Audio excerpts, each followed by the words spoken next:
Hey guys, welcome back to my channel. It's been a little while. Yes, but your girl Mikey is just saying a quick hello today. Yes, I had an incident this week that I thought I'd share. I laughed, but I guess some people would have taken it more seriously. But I think because I am from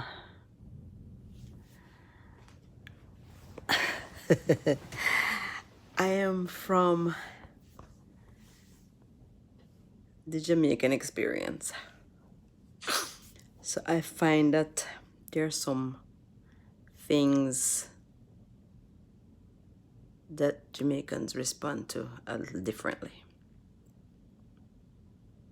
Or maybe people from the Caribbean in general. I don't know, but I don't know.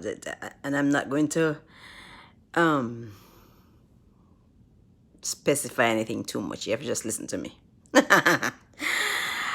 Oh my goodness. But I got up and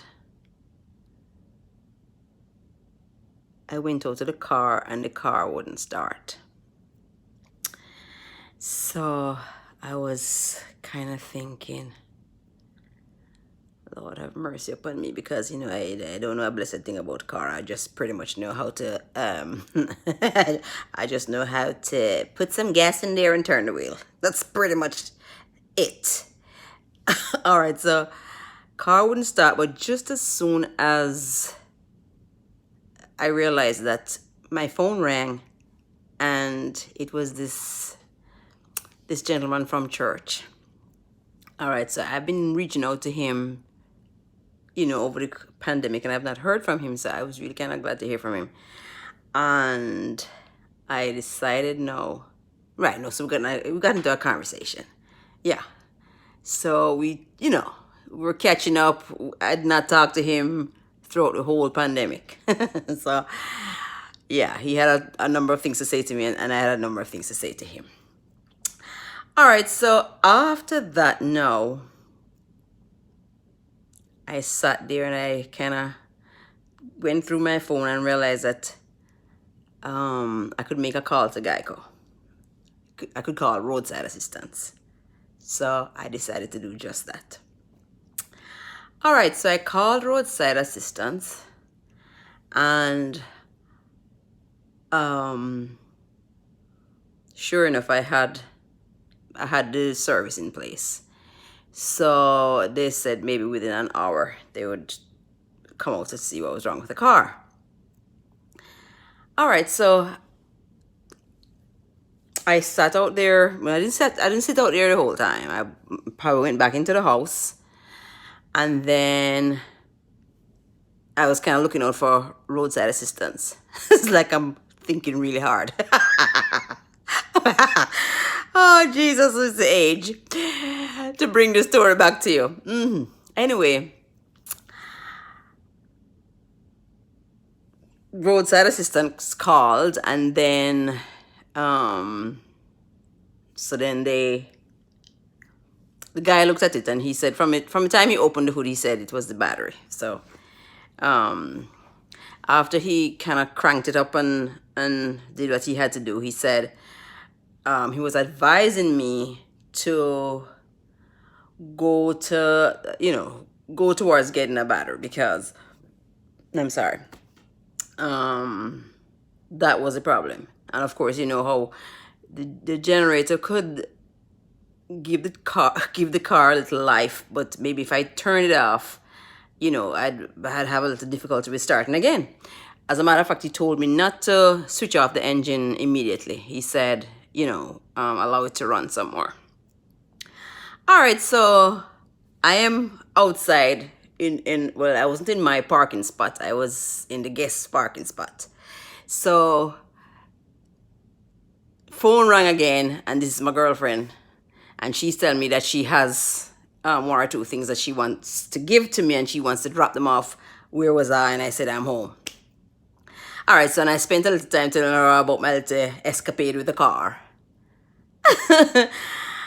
Yes, then So because I had the because I had the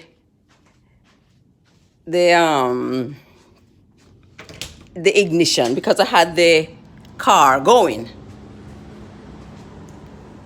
I didn't want to I didn't want to leave my car running outside for too long. So I decided now to kind of survey things a little bit. I wasn't just leaving the car just so. I also, sometimes I sat in there a little bit, and then sometimes I got back into the house, and sometimes I sat in the car a little bit. I was kind of backing and forth until my girlfriend came. And then when she came now, um, when she came, I decided now to right. I started to think what to do. Do I go back out across 441 over to where Walmart is, or do I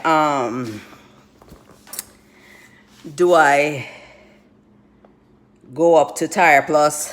I don't know. But anyway, I was there deliberating, and then I saw a woman walking towards me, but I could see the question on her face. So anyway, she had her mask on, but it wasn't fully on. The mask was like towards her, under her chin. So I am thinking, well, why is she coming so close to me and she's not wearing her mask? So I barely cracked my window, and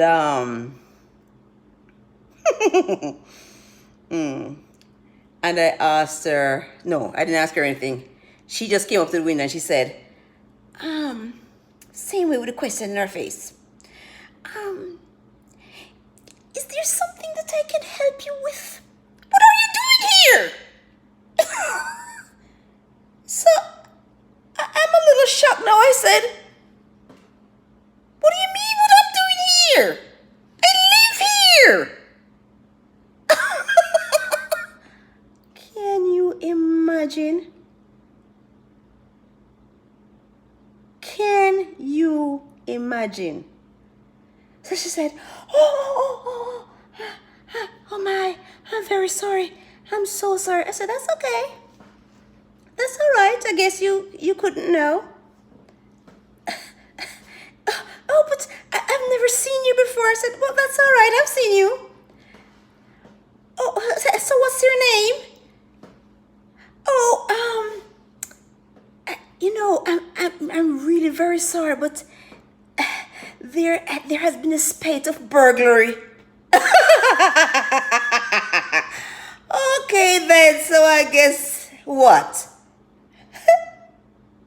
Did I fit the what? No, something. I laughed. I laughed because, as I said, I'm Jamaican based. And there are some things that bother. Let me tell you something. Because I am sure of who I am, and because I don't doubt my capability, some things that rub some people one way don't rub me that way. As a matter of fact, my take, first of all, is that when somebody does that, you're a little tactless. And it makes me question how smart you are. Because it's not as though, I was sitting in my car right next to my house. Pretty much minded my own business. Yeah. So it reminded me of that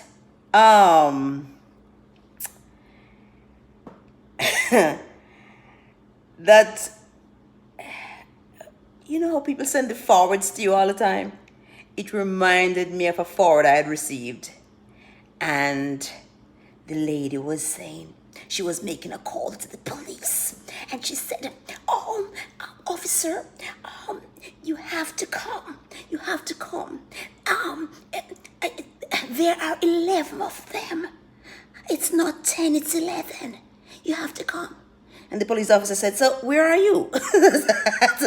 She said, "I'm in my house. So, but oh, you have to come. It's 11. I counted them. It's 11 of them." So the officer said, "So do you feel threatened?" So she said, "No." So the officer said, "Well, ma'am, are you inside?" He said, "Yeah, well, stay inside because if I get there, it's going to be 12. No, you understand what I mean? Oh my goodness. Oh my goodness. I mean, how else could that have been addressed? How else could the information that she was looking for be gleaned without saying to me, "What are you doing here?" Did it occur to her that maybe I live there? I don't understand. I don't understand. I don't understand. It's like, and that was not my first experience. But like I said, there are certain things that some people respond one way to, but because I know exactly who I am, that rage and that kind of response, I don't jump on that card. You know what I'm talking about. No. But it just does make me wonder. Huh. Oh my God. Yeah. So another time, it was an incident by the pool. We're required to have a pool pass. But when I got to my place initially, did not have the pool pass. But I knew I had to show them a copy of the deed, which I thought was so ridiculous. But the day when I was deciding that I wanted to just sit by the pool for a little bit, pass or no pass, I'm sorry, I put that deed in my purse, and I had my driver's license. So I said, well, if I had a conversation with anybody, I mean, at least I could show some amount of identification. So I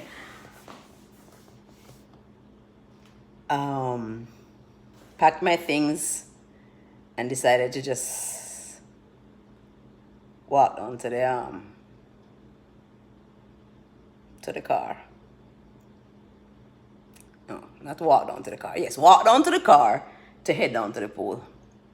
So I took my things out, and there was a group of people, seemingly they were having a little party, and they were there. And so that was the only sign of life that I saw. So I'm walking towards the pool chairs, and then this man walks out and he says, "This is a private property." So I looked around, and my whole demeanor was, and? Because I'm not cooperating at this moment. I'm just waiting for him. I'm still waiting. And he said something else. I don't remember what he said. So, I am telling you, you count to 10. And, gosh, my hand is getting so tired. So, he said, "Do you live here?" I said, "I do."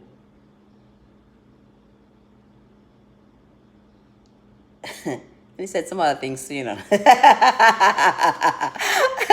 the whole point I want to make is the information that he needed, he could have discovered by simply saying, "May I please see your poll pass?" All of the other questions could have been answered. I felt that if you said, "This is a private pool," or "This is private property," I interpreted that to mean you are trespassing. I'm saying, for what? Oh my goodness. But every now and again you come up onto situations where, you know how I always say, if you see the cup half full, it's half full. But that same cup with that same amount of water, you could also see it as half empty. And it's a different scenario. Yeah. So I held my peace. I held my peace and I was really proud of me. And the other morning when the lady came, I was really proud of me too. Oh, yes, you get all sorts of tests. Yes. But everything is attitude. And everything boils down to your perception. Yeah. So, yeah. That's how it is. Right, so I came maybe just to not quite let off steam, because I don't think I was steaming too much, but I thought I had to say that. Somebody said you might have had your camera and maybe you'd have had a viral video. Oh my goodness, I'll tell you. But like I said, you know, I don't know if I would be in my community and see somebody else across the street and just walk up to the car to say, "What are you doing here?" I'm not the police. I don't know. But to each his own. What do you all think? Well, maybe it will give you a chance to interact with me. Put in your comment box. Put in the comments just what you think of my incident. Let's have some interaction from you. Yeah. But I'm here. But like I said, quick visit to you. Just tell you a story. It is story time. All right, so I'm going to close off. I'm going to say, if you haven't already subscribed to my channel, please do. I hope you're taking care of yourselves. Remember to wash your hands, sanitize, keep your place immaculately clean, avoid crowds, take COVID seriously. It's going away. Remember now, if the glass is half full, it is half full. So until my next video, I'm saying, what good? Like, share, subscribe, and tell me what you think of the incident. I'd really love to hear your input.